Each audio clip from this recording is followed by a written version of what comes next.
Our eyes are not on the clean water that we have been blessed with, but on the brand of water bottle that we don't have. That's where our priorities have been so messed up. And I feel like this process and this cycle that we're kind of stuck in of consuming and never being happy in this constant chase is sucking the life out of us. Our world has become so enthralled with things that we think enhance our life, yet we are all so unhappy. And something has to change. And I think the answer is simpler than we think. The new trends in our society are so loud, and they really are thrown at us from every corner. And it's hard to escape this consumerism society when even now, even something as simple as water bottles are advertised in a way to enhance our life based on the brand that is the trend to have.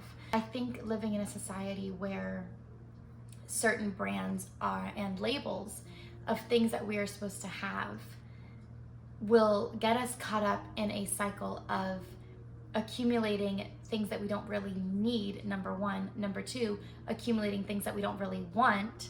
Number three, accumulating things that maybe just don't even align with who we naturally are, yet we're falling into this trap of what we think we need to be and what we think we need to have and what we think we need to look like, because the advertising is so loud. It's everywhere we look, and it's quite hard to escape from. All of this just kind of becomes our identity, and we end up chasing these things in search of happiness, and that it's going to fulfill us and make us look a certain way in our culture, but we oftentimes are left feeling more empty than we did before having the stuff.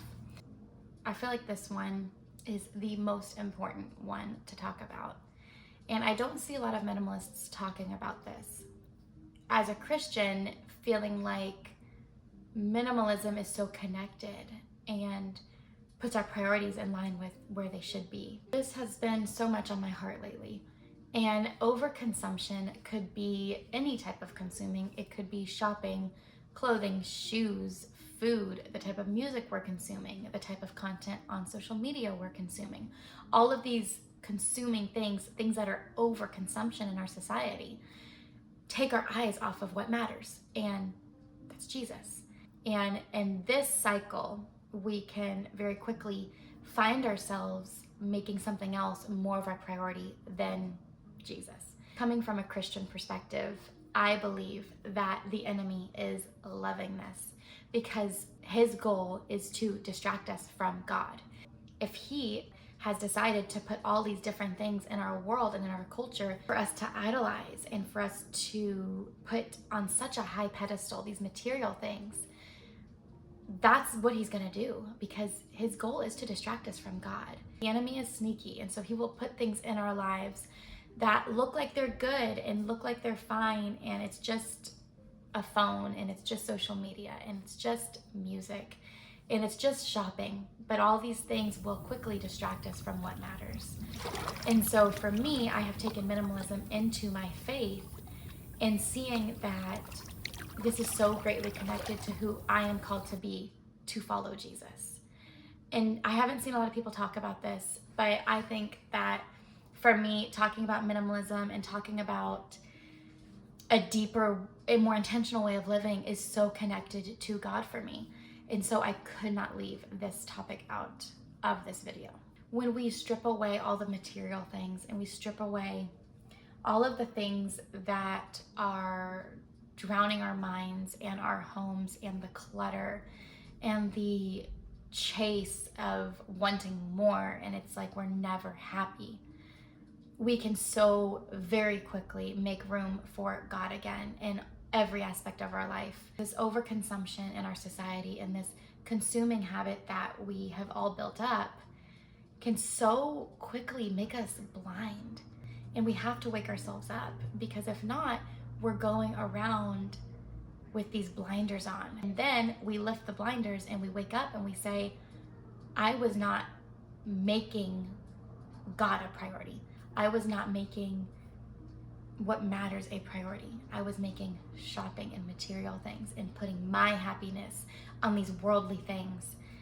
And I've only been left feeling more empty. Overconsumption leads to us feeling never content. This is just a hole that you will fall down, and we fall down it all the time when we are on this chase for more, and it's just, we'll never be content. Forget what really matters, and we neglect to feed our life with remembrance of what matters. You know, we have these cars for a couple years, and then 2 years later, we get another car, and we get the nicer car. And cell phones, our contract's up. Okay, next phone, let's get another phone. But there's nothing wrong with our phone.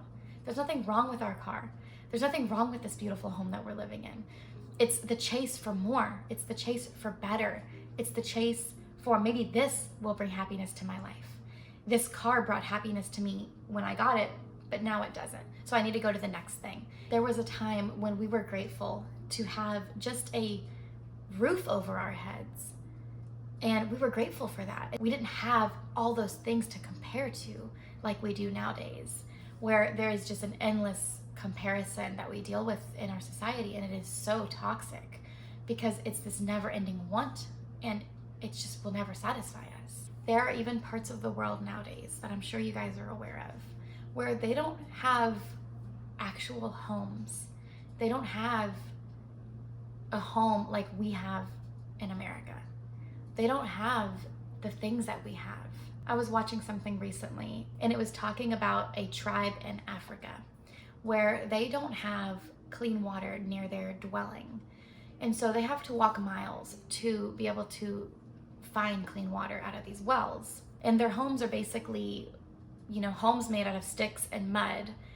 And their roofs are made out of leaves. They have bugs crawling on them at night when they sleep.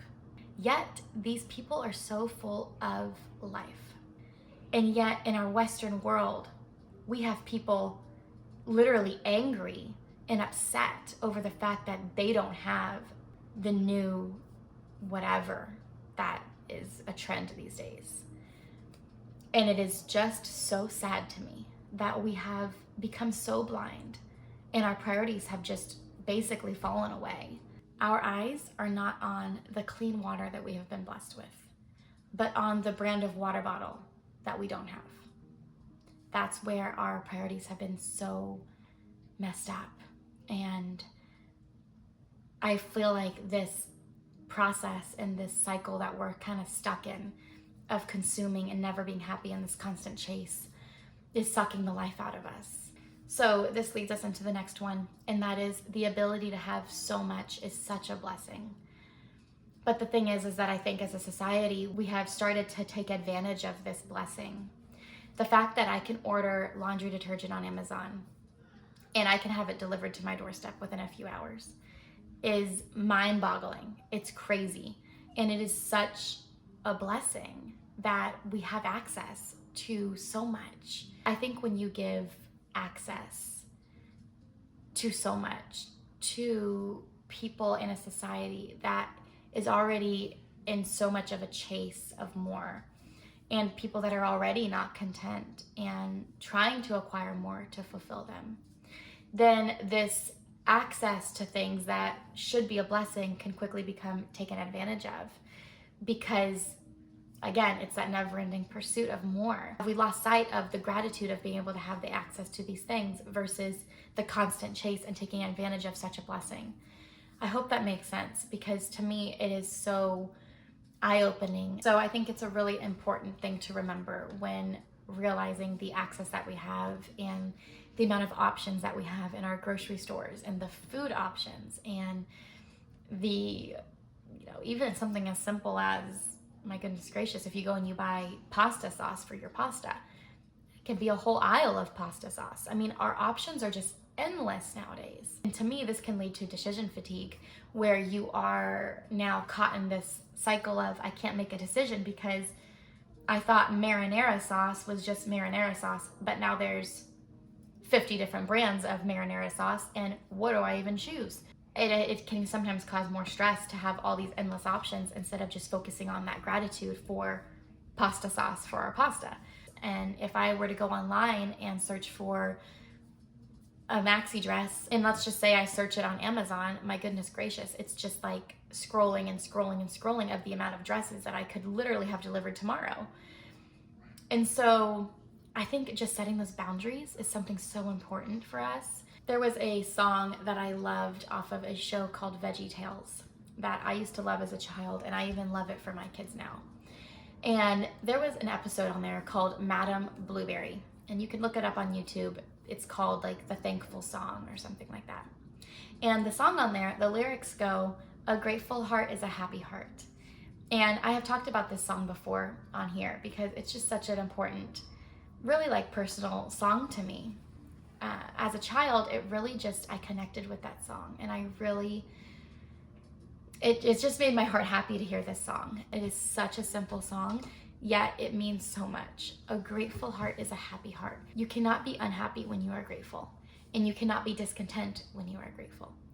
All of these things, really, a grateful heart really is the core part, I feel like, in making sure that we don't take advantage of these things that have been given to us. So I know that these topics that I talked about today are kind of heavy, and I don't see a lot of people talking about these things on minimalist and decluttering channels. For me, my minimalism journey and simplifying journey has been so greatly connected to God and to my faith. With getting my priorities back in check and, simplifying my life and making room for what matters, I have been able to make more room for God and put Him as the top priority in my life and my faith as the top priority. Because if that is in line in my life, if that is the top priority, then I will be able to serve my family as the wife and mother that I am called to be. And I will be able to play out these roles that God has blessed me with better and more intentionally with Him as the top priority. My channel is based on spreading light in a world of so much darkness, and there is so much light in our world. There is also so much darkness, and there is darkness past material things, and there is darkness past what minimalism can solve.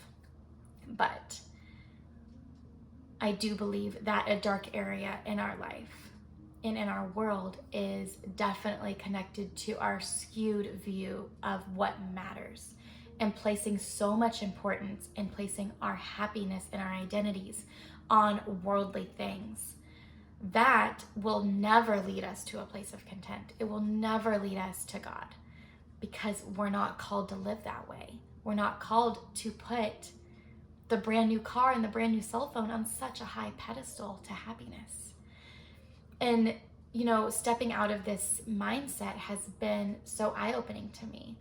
And I feel like God has really led me out of this consumerism mindset and this materialist mindset that I can't help but to spread it with you guys. And so I truly pray that you walk away from this video feeling inspired and feeling kind of like you can wake up a little bit from maybe some blinders that the world has put on you and make room for what matters again in your life. I know something about writing this video really was so powerful to me, and really even helped put my priorities back in line, because I feel like we constantly need a little bit of a priority check. Where are my priorities? What am I making a priority? Who am I making a priority? All of these things we really need to kind of check ourselves on a regular basis, because in a world that is so loud, in a world that is so much noise, and the world is screaming at us, God doesn't scream at us. And so if we can quiet the noise and quiet the consumption, quiet the materialism, quiet all this stuff, we can better hear what He has in line for us. So I thank you guys for being here, and I hope that you leave this video feeling inspired.